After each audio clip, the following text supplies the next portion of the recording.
knew anything about it, I was attracted to the idea of philosophy. I thought of it as a practical subject that could make a real difference, that might have wise things to say about everyday worries, like being rejected in love or failing in a job or not having any friends.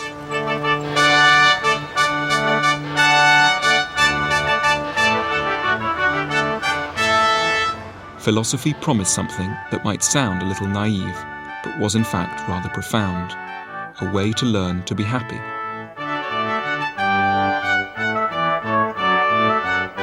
And as I found out more, I discovered that there were 6 philosophers I was particularly interested in, because they had the wisest things to say about the areas of life I'd always found rather problematic.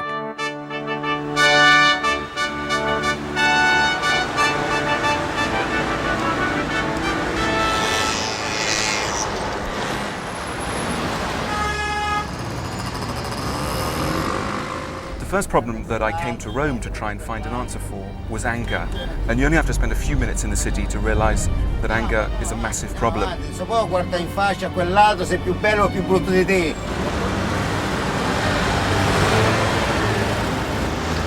Modern life is full of frustration, and most of us don't seem able to respond very philosophically to it.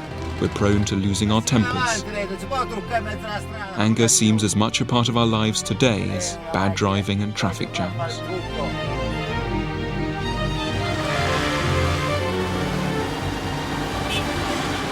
So it's interesting to discover that in ancient times, anger was felt to be an even greater problem than it is now. Ancient Romans were, if anything, angrier than modern ones. And we find one ancient philosopher who was particularly concerned with anger and wanted to calm people down. He was born in Cordoba, province of Spain, in 1 AD, and his name was Seneca. Seneca was the most famous and popular philosopher of his day, the author of more than 20 books of practical advice about all aspects of life. He came to Rome as a boy and spent most of his life here, becoming influential in politics and a member of the Roman Senate. But that doesn't mean that his life was free from frustration. He was naturally a rather melancholy man who suffered from tuberculosis as a youth and was prone to almost suicidal bouts of depression. And he lived in very dangerous times. His political career coincided with the reign of a series of despotic, violent and unpredictable rulers. Seneca was moving in a world where he literally couldn't know what would happen to him tomorrow. The ground was unstable beneath his feet. In 49 AD, he had to take on, against his will, the most fateful job in the imperial administration, tutor to a 12-year-old boy called Lucius Domitius Ahenobarbus, the future Emperor Nero. It soon became clear that Nero was a murderous psychopath. Knowing he was in extreme danger, Seneca attempted to withdraw from court. Twice he offered Nero his resignation. Twice the emperor refused, embracing Seneca tightly and saying that he would rather die than harm his beloved tutor. Nothing in Seneca's experience encouraged him to believe such promises. It's by wandering around the rooms here in Nero's underground palace that you begin to get a sense of just why Seneca was so worried about anger. Nero was a man who had absolute power. People were brought down to these chambers, and the most horrific mass murders went on. He would have Romans thrown to the lions, decapitated, eaten by crocodiles, and torn apart alive. Virgins were seized off the streets of Rome, were brought here, murdered.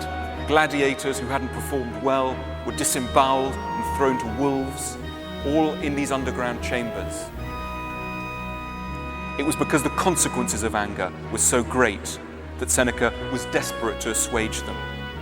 An angry Roman emperor was not just an unpleasant sight, he was potentially a catastrophic phenomenon.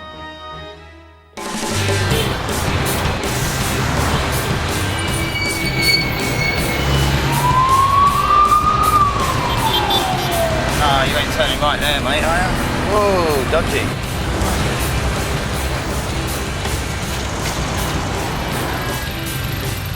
Having seen so much of it at first hand, Seneca thought anger a terrible problem. He even devoted a whole book entitled On Anger to the subject, the most hideous and frenzied of all emotions, he called it. But, crucially, he refused to see it as an irrational outburst, something over which we had no control. What kind of things make you really angry? What kind of things make you angry on the road? Oh, pretty much inconsiderate. Inconsiderate driving, people who don't... Well, they must have passed their test, otherwise they wouldn't be driving like cars. But, I mean, the way they drive doesn't say that they've got any idea about driving in England or driving on any road anywhere, surely. They veer across lanes, they just suddenly have no regard for anybody else, just pull up and park. They can't reverse, you know, they can't park. So what are your favourite insults? If someone's done something really bad on the road, what do you like to call them? With gesticulations, basically just explode for that moment in time, like just clear me air, clear me head. Have you ever got out of your car and actually hit someone? I did threaten to hit a geezer. He opened his door to put his seatbelt on. Yeah.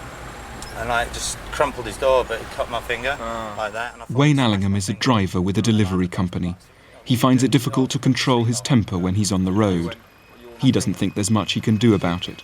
Seneca would have disagreed. So he says, I could call the police to see that he's going to hit me. Yeah. Worth it. Yeah. I rode myself to the hospital, put the needle through the finger, to just blood out. That sort of sobered me up a bit as well. I was pretty angry. Oh, here we go. What's going on? Seneca thought that anger was a philosophical problem and amenable to treatment by philosophical argument. Anger arose from certain rationally held ideas about the world. Come on, mate, there's a car. What's it? Sorry, that's all right. And the problem with these ideas is that they're far too optimistic. Where are you going? Can't you see that? In Seneca's analysis, people get angry because they're too hopeful. Yeah. Come on, mate. Move it.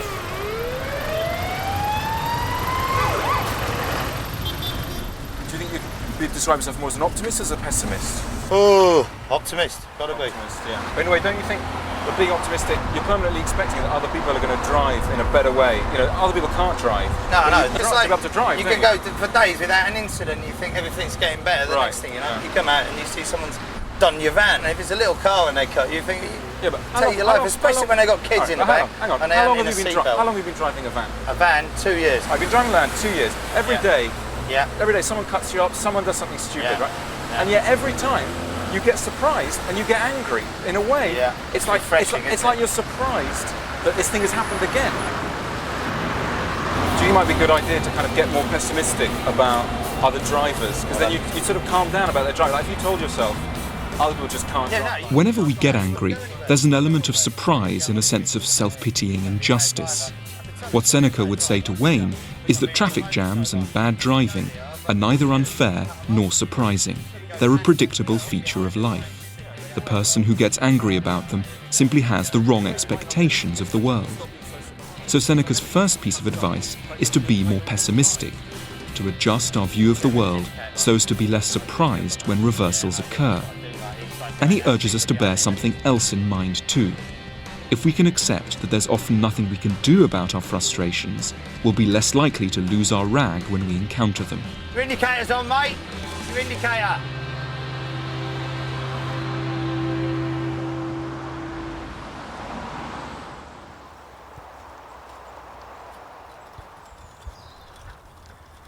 Seneca believed that one of the reasons we get so angry is because we imagine that things should basically always go our way, that we should be able to make the world conform to our wishes.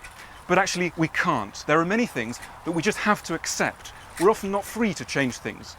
And in order to try and make us understand this, in order to try and bring this image home, Seneca came up with an unusual idea. He said that all of us are essentially rather like dogs, tied to the back of a moving chariot.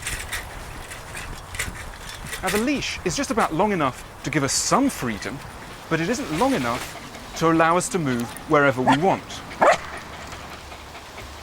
Now the dog quickly realizes that in order to maximize its chances of happiness, it should at times follow the chariot, or in this case the bicycle as the budget was limited. So it's far better essentially to follow in a direction where you don't want to go than to kick against something that you can't change.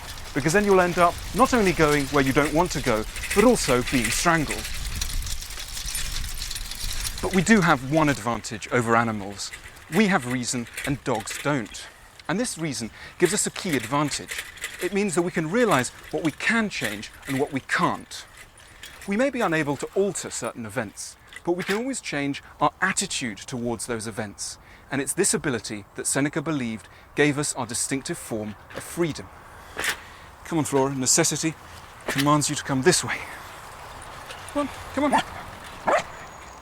But Seneca isn't just useful for times when we're feeling furious. His philosophy offers us a way to stay calm and collected, whatever life may throw at us. You get a sense of the life Seneca would have led when you wander around the ancient Roman town of Pompeii. He was a rich man, and you might be tempted to imagine that he and his patrician contemporaries enjoyed an easy, untroubled existence. But read Seneca, and you realise how wrong that is. In the midst of luxury, the Roman rich was seething with fury. Seneca came to an interesting analysis of anger from looking at the people around him. He moved in the wealthiest circles in imperial Rome. Many of his friends had large villas in the countryside. They would have had retinues of slaves to prepare the food. There would have been long banquets lasting into the night. Guests would have been seated on gilded couches.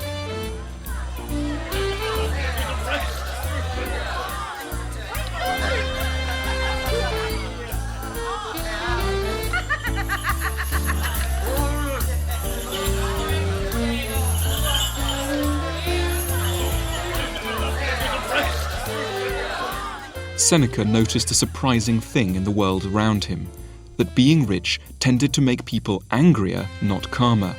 As he put it, prosperity fosters bad tempers. Seneca knew of a man called Vedius Pollio, a high imperial official who once hosted a party. And he had a slave who was carrying a tray of crystal glasses, and this unfortunate slave happened to trip on a piece of marble and dropped the tray of crystal glasses all over the floor. They shattered, and this so angered Vedius Pollio that he ordered the slave to be thrown alive into a pool of lampreys and consumed by these fierce creatures.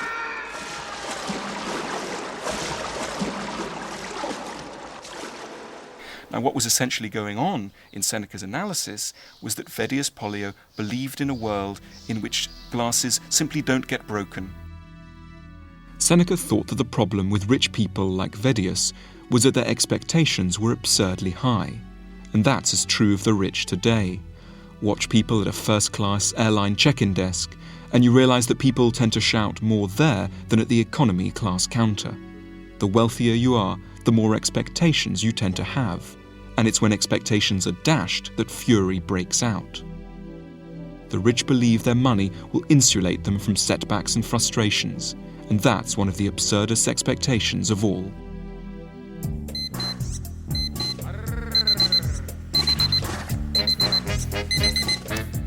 Seneca's philosophy isn't only relevant to those of us who lose our tempers.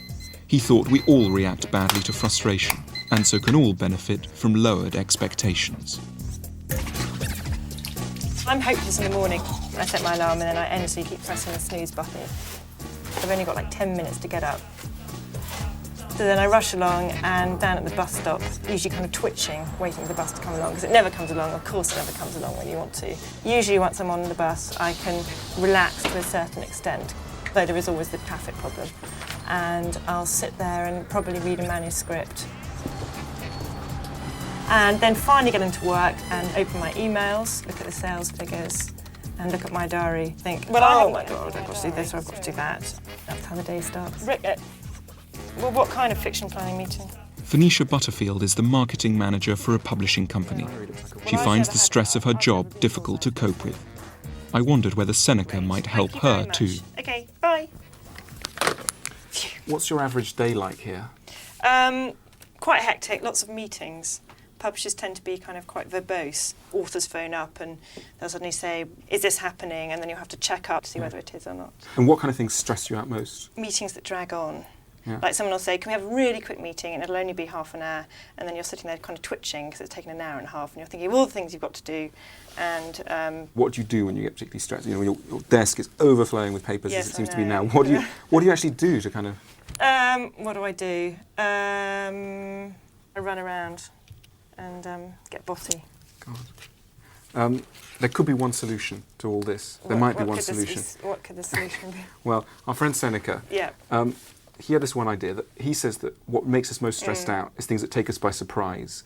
You get most stressed, most angry Yeah. If a kind of problem looms up that you haven't expected. So if you've told yourself, okay, things probably will go wrong, the art department probably won't get the thing, you know, my assistant will be late, etc., etc. Yeah. When these things happen, you're kind of prepared for them. And he said, you know, the greatest thing, the greatest way to combat anger and frustration is to be prepared. And that's why he advised this kind of premeditation. But then you might also kind of stress yourself out even more by imagining all the terrible things that could happen. So before you even get there, you're kind of panicking, thinking, oh my God, this could happen. Sure. Whereas my initial reaction is to kind of think, well, no, it's going to be fine, it's going to be okay. So you calmly prepared yourself, and not in a sort of manic way, but just, you've just said to yourself, okay, things... We usually try to reassure people by saying things like, don't worry, it'll be fine. But Seneca believed such cosy advice to be potentially very cruel, because it leaves us unprepared if things turn out not to be okay.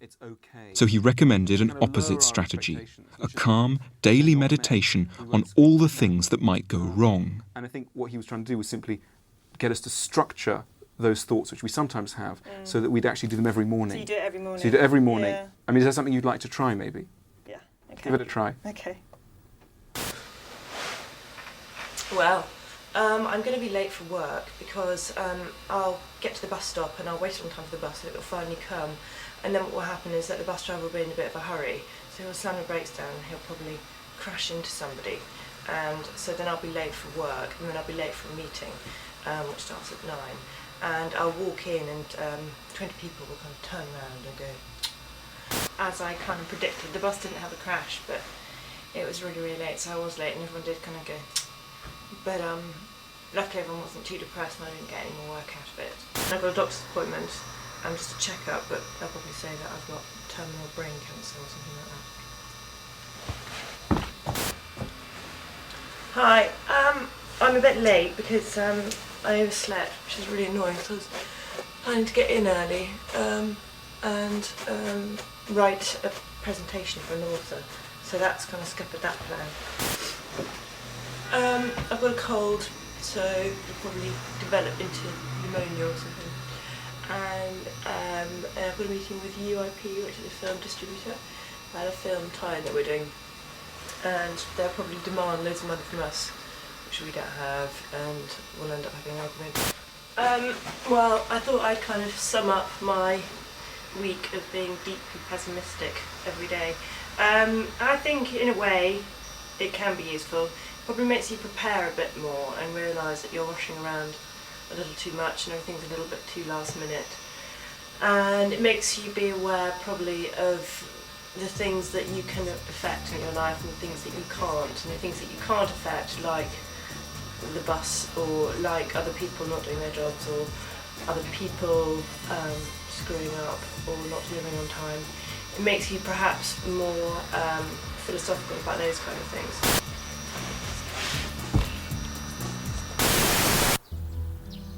Of course, Seneca wouldn't suggest to Venetia that she shouldn't ever expect things to go to plan. He would just ask her to be psychologically prepared for a day when they didn't. Seneca believed that we actually frequently overestimate our capacity to change what is occurring, to change a frustrating situation.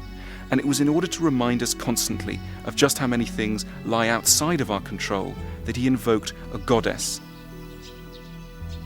Her name was Fortune. She was to be found represented on the back of many Roman coins, and there were also statues of her throughout Italy. She was represented holding two objects. In one hand, she was holding a cornucopia, a symbol of her power to bestow favours. She held in this cornucopia many of the best things in life. But Fortune also held another object, a far darker object, a rudder, which was a symbol of her power to shift our destinies for the worst. If she was feeling fiendish, and she frequently was, she could, just at the touch of the rudder, destroy our lives, destroy our jobs. She could cause untold headaches for us. She is a symbol of everything that we must accept, both good things but also bad things, that when things go wrong, we shouldn't rant and shout. We should remember that many of our frustrations are in fact the work of this fiendish goddess, whose actions we cannot change.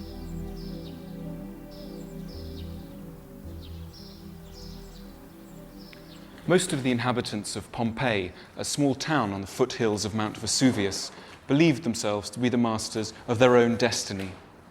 But there's perhaps no starker reminder of what lies outside our control than the forces of nature. At midday on August 13th, AD 79, they were to discover that Fortune had plans of her own for them.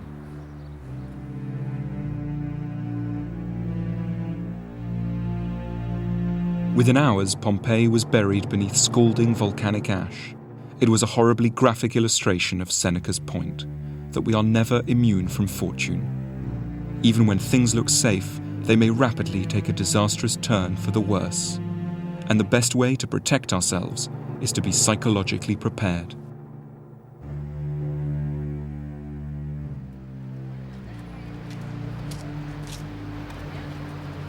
We tend to think that the most important thing about philosophers is the books they've written, that this is where all the consolation and wisdom must lie. But the ancients held to the far richer idea that we should also be guided in moments of trouble by the way philosophers actually lived and died. And it's the moment of Seneca's death which has most inspired people ever since. It's been endlessly depicted throughout the centuries in art, literature, and music. In April 65 AD, there was a conspiracy against the Emperor Nero in which Seneca was implicated, though he was probably innocent. Nero sent a centurion to Seneca's villa to command him to kill himself immediately. When his family and friends heard the news, they broke down in tears. But Seneca did not, and his attitude to this disaster has helped to define what we mean when we say that we should take something philosophically. He calmly took a knife and began slitting his veins. Seneca died in the way he urged us all to live. As he had reminded a friend on the loss of her son, what need is there to weep over parts of life? The whole of it calls for tears. With any luck, nothing so terrible will happen to us. But bad things can happen, and the best way to soften the blows, if they come, is to be prepared. Anger and frustration are essentially irrational responses to setbacks, and the only rational strategy is to stay calm about the fact that things do go wrong. That way will be, in the truest and best sense of the word, philosophical.